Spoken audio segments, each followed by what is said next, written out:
L'immigration n'est pas une chance pour la France. Est-ce que vous êtes d'accord avec Bruno Retailleau? Petit cours d'histoire. Qui avait écrit ce livre en 1992 qui s'appelait L'immigration est une chance pour la France?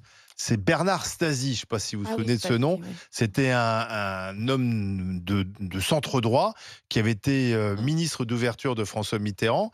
Et Bernard Stasi, maire d'Épernay. Et il avait écrit ce livre qui, à l'époque, le titre était provocateur. Où il expliquait que l'immigration était une chance pour la France. Là, Retailleau, il dit le contraire. L'immigration n'est pas une chance, ni pour les migrants, qu'on ne peut pas accueillir décemment, ni pour les Français. Et il dit qu'il faut que les Français puissent choisir ce qu'ils veulent. Et il prend un exemple. Le regroupement familial, par exemple, c'était pas une loi. Ça n'a pas été une loi, c'était pas un référendum non plus. C'est en fait une décision qui a été prise en 1976 par un décret, qui a eu des conséquences très importantes dans l'immigration massive en France. Et donc, il dit, voilà, il faut que les Français puissent reprendre en gros leur destin en main et puissent dire si oui ou non, ils veulent de l'immigration, la contrôler et comment la contrôler. Est-ce que vous êtes d'accord avec lui? 32-16 pour en parler avec les jeux, avec les grandes gueules. Didier, Charles, moi, je trouve que Didier. c'est un peu trop réducteur de parler de l'immigration avec un seul L apostrophe, quoi. Aujourd'hui, dans notre pays, l'immigration, elle a plusieurs formes. Il y a des gens qui sont des réfugiés politiques. Ceux-là, c'est dans le droit constitutionnel français que de leur accorder l'asile, qui viennent de Syrie, d'Ukraine ou d'ailleurs. C'est des gens qu'on protège parce que leur régime les persécute. Il y a un gros flot d'immigration qui traverse notre pays et qui a comme but que de rejoindre l'Angleterre. Ces gens-là, moi je pense que ça serait bien aussi qu'on essaye de régler le problème avec les Anglais, parce que ces gens-là nous posent quand même à des lieux très localisés, notamment dans le nord de la France, autour de Calais, des problématiques qui sont quand même gérées avec notre argent, avec l'argent des contribuables français. Et puis il y a aussi une espèce d'immigration à la fois choisie, peut-être saisonnière. Enfin, moi, je la connais au moins pour les travaux agricoles. Enfin, aujourd'hui, moi, mes collègues viticulteurs, ils ont tous vendangé avec des Espagnols, avec des Italiens, avec des Roumains, parce que des vendangeurs français, ça n'existe plus. Je connais des gens. Ce sont des Européens, les Espagnols. Mais qu'importe d'où ils viennent. Ah bah non, c'est pas les mêmes règles. Non, mais c'est l'immigration quand même. Hein. Bah, les Espagnols, ils ont le droit de travailler en France. Non, mais toi, tu as le droit d'aller travailler. Non, mais c'est des gens qui viennent, qui travaillent, qui repartent. C'est une forme d'immigration. Mais ce que je veux dire, c'est qu'aujourd'hui, je connais même des viticulteurs qui ont abandonné l'idée de ramasser toute leur récolte, quoi. Voilà. Et là, Donc, si on n'a pas de bras venus en d'ailleurs, disant que l'immigration est une problématique pour la France, il répond pas à ces gens-là, quoi. Voilà. Je pense pas qu'on puisse généraliser sous le terme l'immigration différentes réalités dont certaines vont être demain essentielles à notre pays, quoi, tout simplement. Joël. Écoute, si Bruno Retailleau, c'est ça le fleuron de la droite en termes d'intérieur, bonne chance. Déjà, je rejoins complètement ce que vient de dire Didier sur le fait que quand un ministre de l'Intérieur vient s'asseoir et dire l'immigration, comme si en fait il y avait une immigration qui était homogène, unique, etc. Je me dis, on n'est pas sorti des ronces. Ça va être encore que de l'idéologie, du populisme et de la démagogie au programme. On a un problème en France d'immigration, c'est certes, d'immigration clandestine, puisqu'il parlait de frontières violées, mais l'immigration, c'est pas que des frontières violées, il y a aussi une immigration qui est légale. Donc, ça, c'est déjà une chose. Quand il dit que c'est pas une chance pour la France, ou que le problème n'est pas que ce soit une chance ou pas une chance. L'immigration, c'est de l'immigration. C'est à toi de savoir si tu veux en faire une chance ou si tu veux rien en faire. C'est ça la première chose. Et si tu veux en faire une chance, alors là, tu as déjà intérêt à sortir du déni et à dire aux Français, on a besoin d'immigration, petit 1, pour les retraites. Et d'ailleurs, Madame Mélanie, elle a été confrontée à ça. On a besoin d'immigration parce que si on veut... Non, à la plupart des immigrés. Hein. Oui, mais elle a fait rentrer 450 000. Oui, parce qu'il y a une toute petite partie. Oui, mais elle en a fait rentrer... C'est ça qui veut faire. Elle en a fait rentrer 450 000. Donc ça veut dire déjà qu'elle a acquis et elle a accepté qu'elle avait besoin d'immigration. Ça, c'est la première chose, parce qu'elle est comme nous, elle a une population vieillissante. Joël, l'immigration pour des motifs économiques, contrairement à ce que vient de dire Didier, c'est une très faible part de notre immigration. Bruno Retailleau, c'était le cas dans les années 60-70. Oui, mais que choisir celle-là. Toi, tu me parles de ça, mais Bruno Retailleau m'a dit l'immigration n'est pas une chance. Non, mais quand vous donnez moi, je réagis à ce que monsieur Retailleau a dit. Qui est factuellement faux, c'est-à-dire majoritairement les immigrés qui viennent en France, ils viennent pas pour le travail, ils viennent pour des motifs familiaux, c'est regroupement familial, et pour des études. C'est bien pour ça que je dis que pour se faire soigner. Quand tu dis que l'immigration n'est pas une chance, ça veut dire déjà de un que tu ne décortiques pas l'immigration, et en plus tu es dans le déni parce que tu dis pas aux Français que attention, si vous voulez continuer à avoir la retraite à 60 ans puisqu'ils votent pour ça en votant RN, on va avoir besoin de pas mal d'immigration pour tenir ce système par répartition. Premièrement. Deuxièmement, il n'y a aucun pays occidental évolué, vraiment développé économiquement, qui ne s'appuie pas sur son immigration et qui ne dit pas on va avoir besoin d'immigration, d'une immigration choisie. Ça n'existe pas. La Suisse, mais si, c'est ça le débat. Le débat, c'est pas de dire l'immigration c'est bon, c'est pas bien. L'immigration, c'est d'être réaliste. On a besoin d'immigration pour notre système. Non, mais c'est ça le problème. C'est ça le problème. Il aurait dû dire l'immigration. Ça, c'est un rigolo. Excuse-moi de dire ça comme ça. C'est un rigolo. Oui, c'est un rigolo. C'est un rigolo. Politique de mais bien sûr. Mais bien sûr. Non, mais oui, mais parce que c'est bien facile de venir et de lever la tête et de gonfler les muscles. Mais ça, c'est un discours de rigolo. Excuse-moi. Quoi? C'est difficile pour lui. Non, mais je pense que d'abord, on a indéfiniment les mêmes débats. Et ensuite, évidemment, que la vérité, elle est à mi-chemin. Entre ce que dit Joël, qui est une passionnariat de l'immigration, qui est une no-border. Mais absolument pas. Je dis qu'il faut contrôler l'immigration, mais je dis qu'il faut arrêter de prononcer des discours populistes. Que nous sommes tous dans un grand village planétaire. Non, je plaisante. Non, mais tout le monde a compris que j'exagérais, mais bon.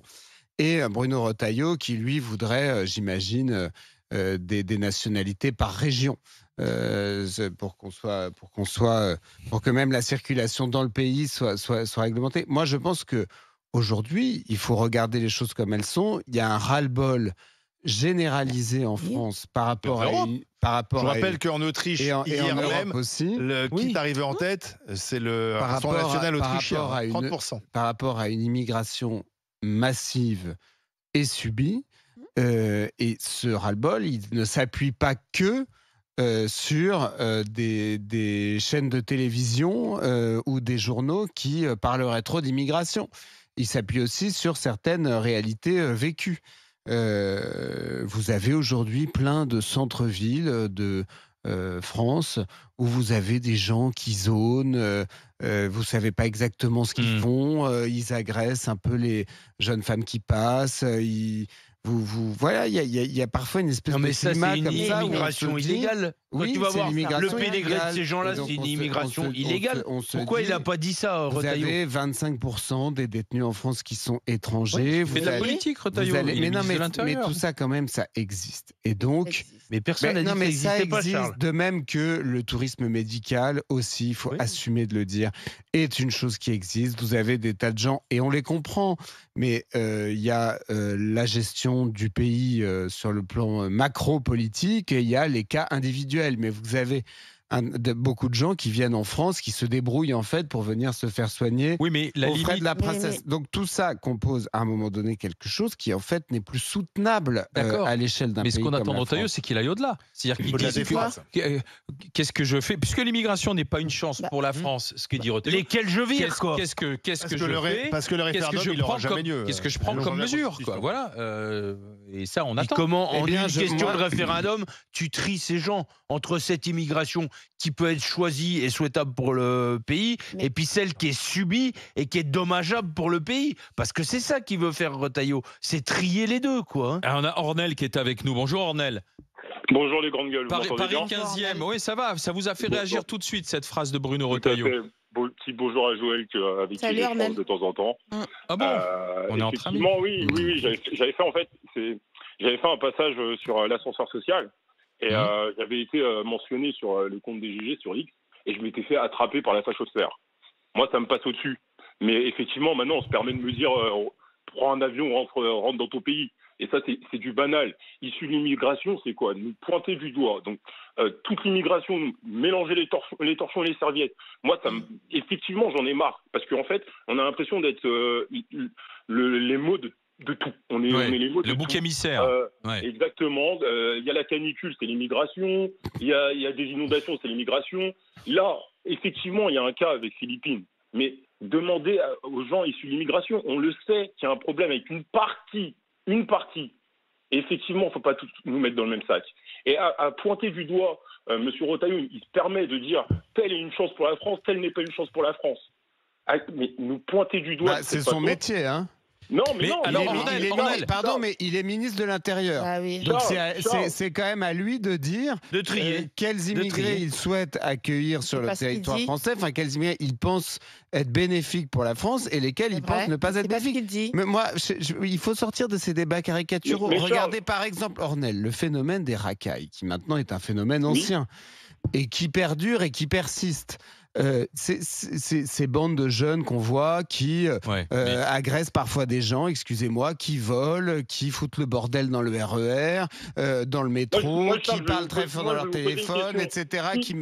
C'est un phénomène, c'est un phénomène qui existe et qui, à un moment donné, exaspère tellement. Allez-y, Ornel. On en est conscient, Charles. À quel moment quelqu'un de l'immigration va vous dire il n'y a pas de souci? Non, on en est conscient, mais ne nous mettez pas dans le même sac. Si Philippine avait été tué par un Français, est-ce qu'on aurait fait la hiérarchie de l'importance? Ah bah là, comme c'est un Français, c'est moins important. Mais vous voyez, on aurait plus fait le procès de la récidive que l'OQTF, sans doute, si ça avait été un Français. Ce qui est peut-être d'ailleurs le seul procès à faire. Oui, sauf que si on s'en débarrasse. Non, mais d'un terme général, quoi, d'un point de vue général. Malheureusement, peut-être oui, mais en l'occurrence, chère Ornel, elle n'a pas été tuée par un Français. Mais il y en a qui ont été tués par des Français. Donc moi, bien sûr. J'en ai rien à faire. Monsieur Pellico est français. Mais Ornel, le débat. Alors déjà, il y a une surreprésentation des étrangers en prison et il y a des explications aussi sociales et c'est pas forcément des explications ethniques, mais c'est vrai qu'il y a une surreprésentation des étrangers en prison. Deux, c'est faux de dire que tous les étrangers travaillent puisque le chômage des étrangers est plus fort que le chômage des Français. Donc il y a aussi beaucoup d'étrangers qui sont là, mais parce qu'ils sont parce qu'ils sont peu qualifiés, parce qu'ils ne parlent pas français et pour plein de raisons n'arrivent pas à trouver de boulot. Et quand on nous explique mais si tous les étrangers sont dans les restaurants, c'est faux là. Il y a beaucoup d'étrangers au chômage. Donc peut-être qu'il faut réfléchir à une immigration entre guillemets qualifiée, celle dont on a besoin, et surtout peut-être aider les pays d'où ces gens partent à garder leurs jeunes. Parce que, excuse-moi, mais Ornel, qu'un jeune de 20 ans qui habite au Mali, au Sénégal, n'a que pour seul espoir d'aller en France parce qu'il aura une vie meilleure, on peut se dire peut-être que le Sénégal et le Mali, on peut aider ces pays-là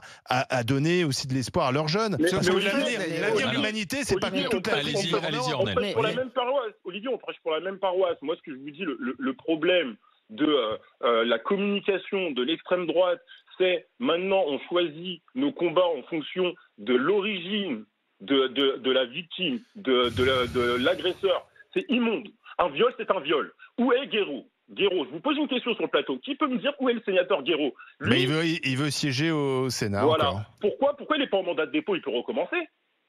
Moi, j'ai peur pour ma fille. Moi, j'ai peur. On peut faire une hiérarchie aussi entre ce qui a été commis. C'est vrai que c'est scandaleux d'imaginer que Guéraud retourne au Sénat. On l'a dénoncé. Alors, bien sûr. On l'a dit. Mais attendez, l'explication de son avocat était très convaincante.